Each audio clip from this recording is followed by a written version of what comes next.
भारत की पहली महिला प्रधानमंत्री के रूप में पहचान रखने वाली इंदिरा गांधी का जीवन परिचय काफ़ी रोचक है। उनका हिंदू से लेकर इंदिरा और फिर प्रधानमंत्री बनने तक का सफ़र ना तो केवल प्रेरणादायक है, बल्कि भारत में महिला सशक्तिकरण के इतिहास का महत्वपूर्ण अध्याय भी है। उन्होंने 1966 से लेकर 1977 तक और 1980 से लेकर मृत्यु तक देश के प्रधानमंत्री का पदभार संभाला था। इंदिरा गांधी का जन्म 19 नवंबर 1917 को राजनीतिक रूप से प्रभावशाली नेहरू परिवार में हुआ था। इनके पिता जवाहरलाल नेहरू और उनकी माता कमला नेहरू थी।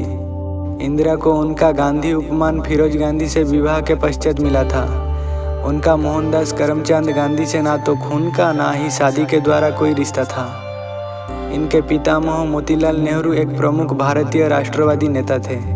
इनके पिता जवाहरलाल नेहरू भारतीय स्वतंत्रता आंदोलन के एक प्रमुख व्यक्तित्व थे और आज़ाद भारत के प्रथम प्रधानमंत्री रहे थे। 1934 और 35 में अपनी स्कूल शिक्षा पूरी करने के पश्चात इंदिरा ने शांति निकेतन में रविंद्रनाथ टैगोर द्वारा निर्मित विश्व भारती विश्वविद्यालय में प्रवेश लिया। रविंद्रनाथ टैगोर ने ही उन्हें प्रियदर्शिनी नाम दिया था।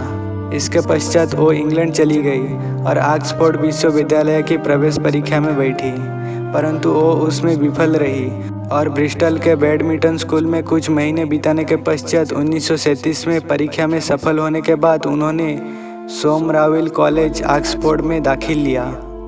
इस समय के दौरान उनकी फिरोज गांधी से मुलाकात होती थी, जिन्हें वो इलाहाबाद से जानती थी और जो लंदन स्कूल ऑफ इकोनॉमिक्स में अध्ययन कर रहे थे। अंततः 16 मार्च 1942 को आनंद भवन इलाहाबाद में एक निजी आदि धर्म ब्रह्मा वैदिक समारोह में उनका विवाह फिरोज से हुआ।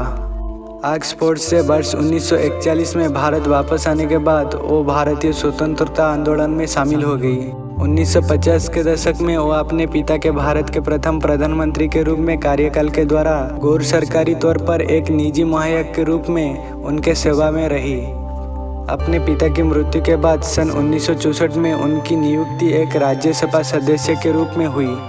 इसके बाद वो लाल बहादुर शास्त्री के मंत्रिमंडल में सूचना और प्रसारण मंत्री बनी। लाल बहादुर शास्त्री के आकस्मिक निधन के बाद तत्कालीन कांग्रेस पार्टी अध्यक्ष के कामराज इंदिरा गांधी को प्रधानमंत्री बनाने में निर्णायक रहे।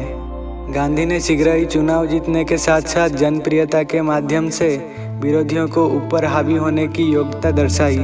वो अधिक वामवर्गीय आर्थिक नीतियां लाईं और कृषि उत्पादकता को बढ़ावा दिया। 1971 के भारत पाक युद्ध में एक निर्णायक जीत के बाद अवधि में अस्थिरता की स्थिति में उन्होंने सन 1975 में आपातकाल लागू किया। उन्होंने एवं कांग्रेस पार्टी ने 1977 के आम चुनाव में पहली बार हारकर सामना किया। सन 1980 में सत्ता में लौटने के बाद वो अधिकतर पंजाब के अलगाववादियों के साथ बढ़ते हुए द्वंद्व में उलझी रही, जिसमें आगे चलकर सन 1984 में अपनी ही अंगरक्षकों द्वारा उनकी राजनीतिक हत्या हुई। तो दोस्त, आज के लिए इतना ही। मिलते हैं अगले वीडियो पर। जय हिंद, जय भारत।